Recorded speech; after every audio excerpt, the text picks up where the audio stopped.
Mimpi NKS, seorang gadis yang sehari-hari berjualan gorengan di Padang Pariaman, Sumatera Barat terpaksa pupus lantaran dirinya menjadi korban pembunuhan. Gadis berusia 18 tahun itu memiliki mimpi untuk bisa berkuliah agar nantinya bisa bekerja kantoran.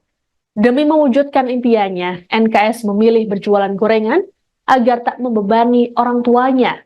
Hasil berjualan gorengan sehari-hari ia sisihkan untuk ditabung. Rekan NKS di sekolah, Arsi mengatakan keseriusan korban untuk bisa berkuliah juga ditunjukkan lewat semangat belajarnya. Arsi pun mengungkapkan percakapan terakhirnya dengan NKS yang membicarakan soal perkuliahan. Selain berjualan di rumah, NKS ternyata juga menjajakan makanan di sekolah. Sosok NKS juga membekas di ingatan Wali Negari Kukuak, Ahmad Yuni Kamil. Yuni menilai korban merupakan seseorang yang sangat baik dan santun. Bahkan gadis pendiam tersebut tak segan untuk menolong orang lain.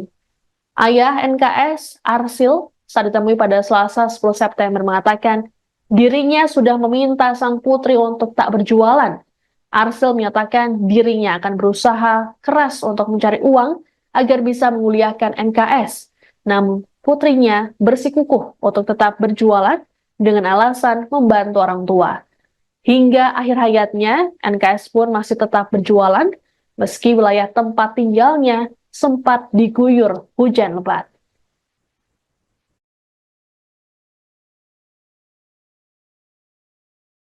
Download Tribun X sekarang, menghadirkan lokal menjadi Indonesia.